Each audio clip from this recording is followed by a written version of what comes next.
Previously on T-Man 978. That would creep me out of my house.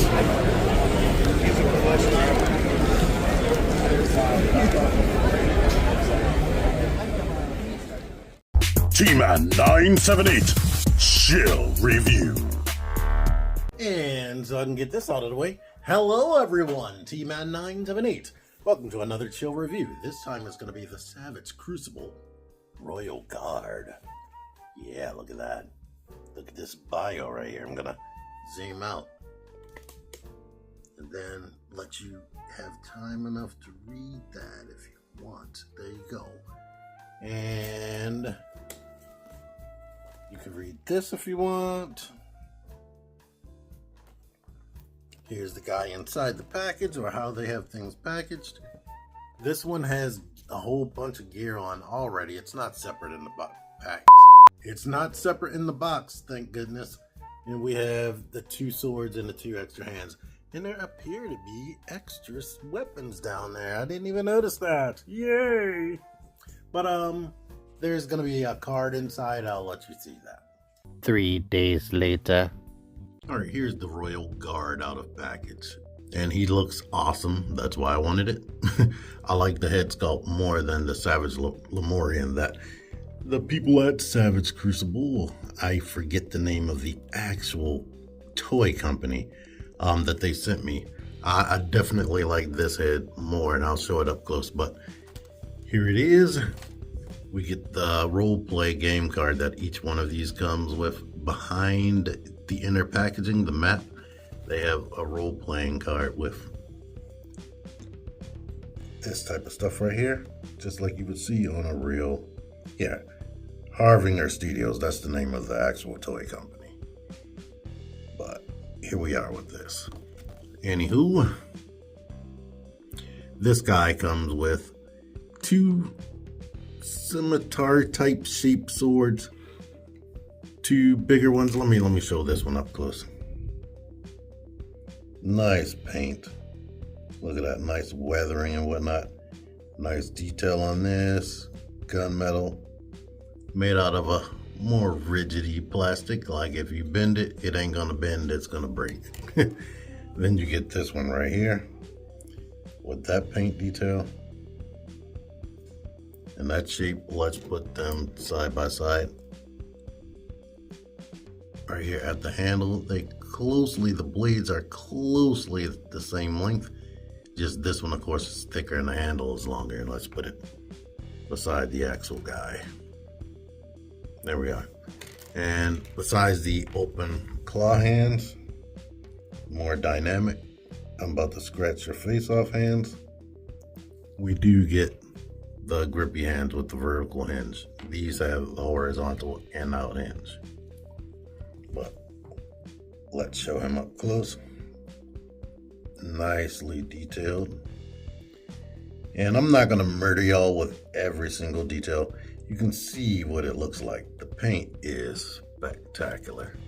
Let's see if they painted the teeth. I can see this upper teeth before I even opened the mouth. There we are. So I really like that. I like this head. We have the actual sword sheaths, which are in the plugs in the back, like I noticed on the Savage Lemurian, and on the back of these arms, it's just plugged in on the back. They are plugged in very well. It's going to take some effort to get that off. The tail, this guard right here, they didn't put in it like a little area for the tail, so it is, I'll show the articulation later. But you can bring this down some so you can see his underwear a little bit less. They are green. I believe it might even be the same color as the Savage Lemurian. It might be the same part. From what I can tell, with these, they advertise like a pop and swap, and they have upgrade kits or weapons and gear kits. The thing about these guys is this forearm isn't just a cover. This is an actual piece. So you can't like take the cover off and place it onto another arm. You have to actually pop this off in order to get this piece, so I could put this on the Savage Lemurian if I want to. And that may be the case. It's hard to tell. I think it's the same case with the lower legs. Now, before I start getting fully into them, I'm going to get into negatives so I can just get them out of the way. The ankle situation that I had with the Lemurian, same thing with this. This is first run, first wave stuff that they claim they're going to remedy moving forward. And for the people who backed it, I'm not sure about a regular ass person like me who just bought this at the Maryland Toy Expo. But there's a lot of play right there in that joint. I don't think there's any type of ratcheting situation, but there's definitely not enough tightness right there. And with this thing being a solid, heavy quality figure, with that play is very hard to get to that sweet spot sometimes. And then sometimes when you get to it, if it starts leaning forward, the toes are no help because there is like zero friction on the toes. But my other negative, these are nice sword sheaths. They are open. Look at that. Due to the size of the swords, like this one could probably slide in there nice and easy. But this sword, you see what that looks like at the bottom. Maybe there needs to be some other type of situation with a strap. I mean, it gets in there and holds nicely. Like these at the bottom are better. That like snapped in there. I've had these in the bottom ones. So I'm guessing that like that one snapped in there, but this is more opening right there. I don't like that. I think they definitely need to come up with something better than that, because you see that's all loose and dangly. I mean, you can get them in there, but I just wish they were being held better, to be honest.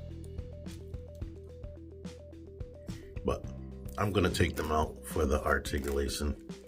It has the same articulation as the Lemurian Savage, but the neck can look up that much on a double dumbbell post or whatever. I do wish that the head could go more forward. When I use the ab crunch, which is awesome, I wish it could go up more, up to that level right there. If they had a ball at the base, or if they did the hinge neck, that would be great. The head can tilt and of course rotate.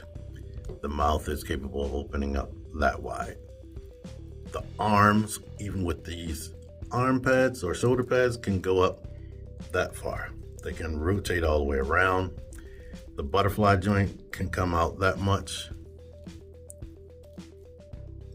If you want to, you could push it beyond, but they don't go back. You have a bicep swivel, which is actually just a floating swivel. I mean, it helps with the posing and makes, depending on which direction you want it in, it can look more natural. You get a swivel under that bicep, you get a swivel right here, and you get a hinge here and a hinge there. So depending on how you have the arms, it's basically 90 degrees, but you might be able to get a little bit more than 90 depending on how you have the arm. Of course, the wrist swivel, and like I said, horizontal hinge and vertical hinge on the other one. I believe it's a dumbbell in the top, and it's definitely a post going up from the crotch into the lower torso. So we have that much back. Put it too far back, you're going to get that. You get a lot forward. Of course, you get side tilts and rotation at both positions. No drop down, but you get out to the side that much. You can come forward that much.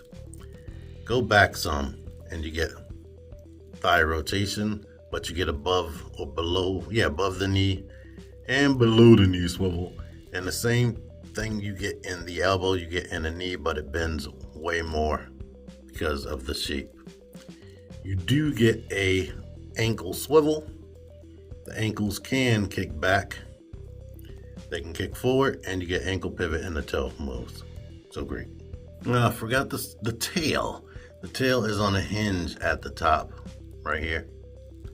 Of course, can rotate and whatnot, but there seems to be dumbbell posts on the inside, so you can get wiggles and whatnot. Of course, they rotate at each of these sections, so you get a little bit more posability than the troop builders. So that's good. It's not, I think they should have went with bendy wire, but they probably didn't want to do that. But this is more part, so look at that, more effort they put in. Here's a big sword wielding pose example right there. Here are the other sword examples. Some dual wield action right there. Some toe action, and in a pose like this, you can cheat and use the tail. The tail only is going to hold it up so much, but if you can get it to work, you get it to work. Now, I'm not going to kill y'all with comparisons. I did a whole bunch of comparisons next to the Lemurian Savage. Here's my Thousand Toys Dante, and here's the Lemurian Savage wearing the Take That and CF Studios City the black outfit. Well, at least from the waist down. That shirt I got from probably an eBay seller or something like that. I had to take the tail off to achieve this. You can see his butt bone thingy sitting right there, or the underwear where the tail protrudes. And this is awkward, but we have the city thug here, and yeah, I don't think he's happy.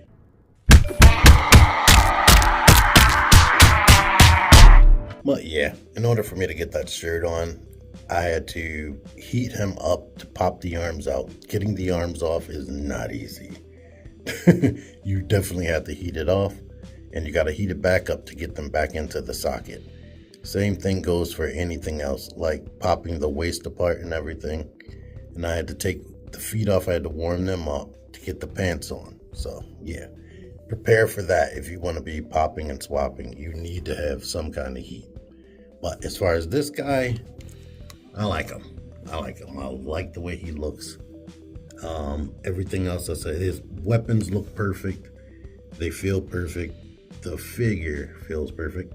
The joints in the knees are crazy tight. It was the same thing for this dude right there. The elbows are tight, but not as tight as those knees. I wish the ankles were tight as those knees, but yeah, I'm not going to keep harping on that. I mentioned that stuff. Everything else is great. Anywho, thank you for watching. Until next time, T-Man978 out of here. They have things packaged. This one has a whole bunch of gear on already. It's not separate in the packs. It's not separate in the box, thanks good. It's not separate in the box, thanks. It's not separate in the box, thank goodness. And we have click the videos, click the videos, baby, click the videos. You should really click these videos, click the videos, click those videos, baby, click the videos. You really should click those videos. Click that shit. Go ahead and click that shit. If you did, you would like it. Really click that shit. Now I'm freaking gone.